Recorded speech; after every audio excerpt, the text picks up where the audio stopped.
बिरबलाची खिचडी. एकदा थंडीच्या दिवसात अकबर आणि बिरबल एका तलावाजवळून चालले होते. अकबर थांबला आणि गोठणाऱ्या थंड पाण्यात बोट घातलं आणि लगेच बाहेर काढलं.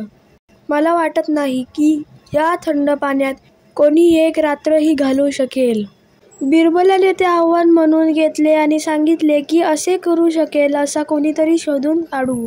अकबराने सरोवराच्या थंड पाण्यात उभं राहून रात्र घालवणाऱ्याला 1000 सोन्याची नाणी देण्याचं वचन दिलं. लवकरच बिरबलाला एक गरीब माणूस सापडला जो आव्हान स्वीकारण्यास तयार झाला. 2 शाही रक्षकांनी पहारा दिला.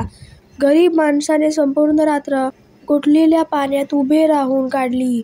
सकाळी त्या माणसाला बक्षिसासाठी दरबारात नेले. राजाने गोठवणाऱ्या पाण्यात कसा उभा राहिलास असे विचारल्यावर त्या माणसाने उत्तर दिले, महाराज, मी दूरवर जवळ असलेल्या दिव्याकडे पाहत राहिलो आणि माझी संपूर्ण रात्र त्या दिव्याकडे पाहत घालवली. हे समजल्यावर राजा म्हणाला, हा माणूस बक्षिसासाठी पात्र नाही, कारण त्याला दिव्यातून ऊब मिळत असल्याने तो तलावात उभा राहू शकला.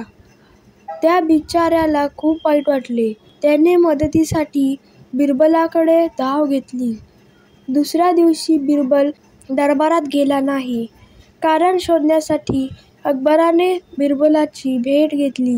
राजाला बिरबल आगीजवळ बसलेला दिसला आणि त्याच्यावर जवळजवळ 6 फूट वर एक भांडे लटकले होते.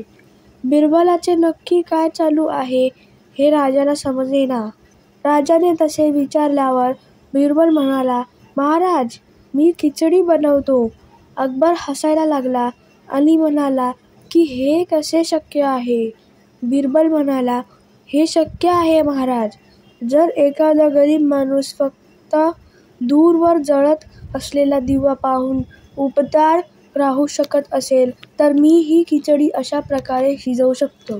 अकबराने बिरबलाचा मुद्दा समजून घेतला आणि आव्हान पूर्ण केल्याबद्दल त्या गरीब माणसाला बक्षीस दिले. तर फ्रेंड्स, तुम्हाला व्हिडिओ आवडला असेल तर या व्हिडिओला लाईक करा, शेअर करा आणि चॅनलला सबस्क्राईब करायला विसरू नका. Thank you friends and bye bye.